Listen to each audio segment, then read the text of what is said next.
नमस्कार साथियों, मेरा नाम है विकी मेहरा। स्वागत है आपका मेरे और आपके अपने YouTube चैनल पर। साथियों, आज हम चर्चा करने जा रहे हैं सिख धर्म के बारे में, 5 प्यारों के बारे में। 5 प्यारे कौन थे, सिखिज़म में इनकी इंपॉर्टेंस क्यों है, आइए जानते हैं। साथियों, बात उस समय की है जब भारत में मुग़ल शासक औरंगज़ेब प्रताड़नाएँ कर रहा था, अत्याचार कर रहा था।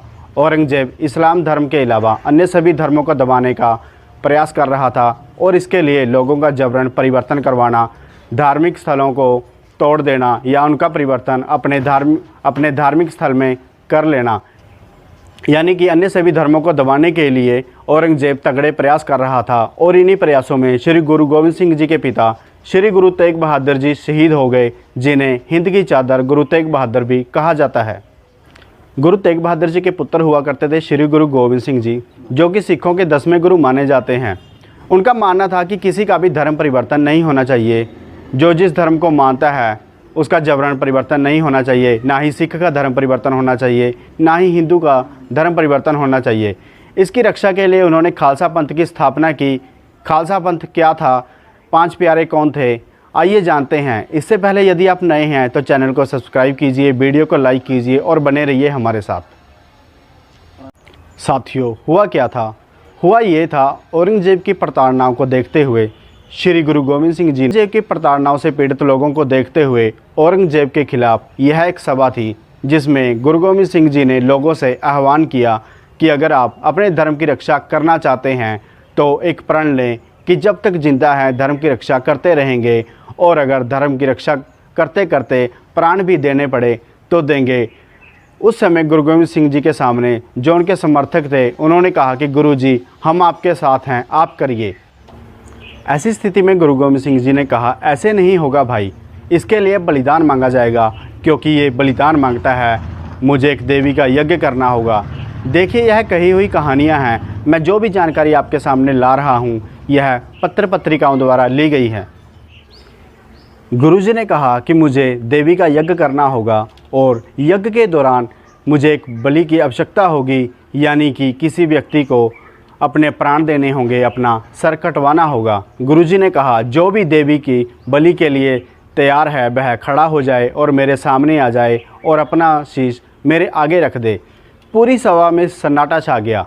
गुरुजी ने 3 बार कहा कि जो भी देवी की बलि के लिए तैयार है वह सामने आ जाए और अपना शीश मेरे सामने रख दे। जब गुरुजी के 3 बार कहने पर कोई नहीं उठा, तब लाहौर निवासी भाई दयाराम खत्री जी उठे और गुरुजी के आगे शीश निभाकर खड़े हो गए कि गुरुजी, मैं तैयार हूँ, मुझे ले चलिए। गुरुजी उन्हें लेकर एक तंबू में, एक टेंट में चले गए। गुरुजी जब बाहर आए तब गुरुजी के हाथ में खून से रंगी हुई तलवार थी। गुरुजी ने बाहर आकर कहा कि एक बलि और चाहिए, एक बलि से देवी खुश नहीं हो रही। जो भी व्यक्ति बलि देना चाहता है वह सामने आ जाए। अब तक लोगों को यह कन्फर्म हो चुका था कि सच में बलि दी जा रही है, यह कोई मजाक नहीं चल रहा है। इसी बीच भीड़ में से एक व्यक्ति, दिल्ली निवासी भाई धर्म सिंह जाट, खड़े होते हैं और गुरुजी के आगे शीश झुकाकर कहते हैं कि गुरुजी, मैं तैयार हूँ, आप मुझे ले चलिए। गुरुजी उन्हें भी लेकर टेंट में जाते हैं। जब गुरुजी बाहर आते हैं तो गुरुजी की तलवार से और भी ज़्यादा खून टपक रहा होता है। गुरुजी बाहर आकर कहते हैं कि अभी भी देवी खुश नहीं हो रही है, हमें एक बलि और चाहिए।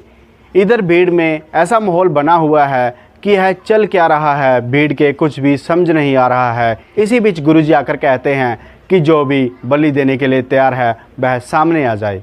एक व्यक्ति जिनका नाम था मोहकचंद धोबी, वह भीड़ से निकलकर बाहर आते हैं और गुरुजी के आगे शीश झुकाकर खड़े होते हैं, कहते हैं कि गुरुजी, मैं तैयार हूँ, मुझे ले चलिए। गुरुजी उन्हें भी लेकर टेंट में चले जाते हैं और जब गुरुजी उन्हें टेंट में लेकर जाते हैं तो टेंट से खून की धाराएं बाहर आती हैं। गुरुजी जब बाहर आते हैं तो गुरुजी के हाथ के साथ साथ कपड़े भी खून से रंगे होते हैं। गुरुजी कहते हैं कि अभी भी देवी खुश नहीं हो रही और बलि की आवश्यकता है। गुरुजी के ऐसा कहने पर भीड़ में से बीदर निवासी भाई साहबचंद नाई और जगन्नाथ निवासी हिम्मत राम कुमार गुरुजी के सामने आए और शीश झुकाकर खड़े हो गए कि गुरुजी, हम तैयार हैं। गुरुजी उन्हें भी लेकर टेंट में जाते हैं। जब गुरुजी उन्हें टेंट में लेकर जाते हैं तब टेंट से और भी ज़्यादा खून की धाराएं बहने लगती हैं। साथियों, जब यह घटना घटी तो लोगों में एक ऐसी भावना जगी कि अब हमारे मन में किसी भी प्रकार का डर नहीं रहा। जिस प्रकार ये लोग अपने सर कटवा रहे हैं, हम भी अपने सर कटवाने के लिए तैयार हैं। हमारा सर लीजिए, हमारा सर लीजिए से पूरी भीड़ गूंजने लगी। हमारा सर लीजिए और इस आंदोलन को शुरू कीजिए। लोगों में यह भावना जगी कि हम सर कटवाने के लिए तैयार हैं। तब थोड़ी देर बाद गुरुजी बाहर आए और जिन 5 लोगों को लेकर गए थे उन 5 लोगों को लेकर बाहर आए। उनके सर पर सफ़ेद पगड़ी पहनी हुई थी और उनके शरीर पर केसरिया रंग के वस्त्र धारण किए हुए थे। गुरुजी ने कहा, परीक्षा लेने के लिए यह कार्य किया गया था। ये वही 5 लोग हैं जिन्होंने सबसे ज़्यादा आस्था दिखाई। आज से यही रखवाए जाएंगे, यही 5 प्यारे कहलाए जाएंगे। साथियों, यहीं से खालसा पंथ की स्थापना हुई। ये वही 5 लोग थे जिन्होंने धर्म की रक्षा के लिए गुरुजी के सामने शीश झुकाए। आज भी जब गुरु ग्रंथ साहिब जी की यात्रा निकलती है तो उनके आगे जो 5 लोग होते हैं वह 5 प्यारों का ही प्रतीक होते हैं। यानी कि जो लोग धर्म की रक्षा के लिए कभी भी प्राण देने के लिए तैयार रहते हैं उन्हें ही 5 प्यारे कहते हैं। तभी गुरु गोविंद सिंह जी ने कहा है कि 1.25 लाख से एक लड़ाऊं, चिड़ियों से मैं बाज लड़ाऊं, तभी गोविंद सिंह नाम कहाऊं। तो साथियों, उम्मीद है मेरे द्वारा दी गई जानकारी आपको प्राप्त हुई होगी। अगर जानकारी अच्छी लगी और भी ऐसी जानकारी चाहते हैं तो चैनल को सब्सक्राइब कीजिए, वीडियो को लाइक कीजिए। मिलते हैं अपनी अगली वीडियो में किसी और नए टॉपिक के साथ।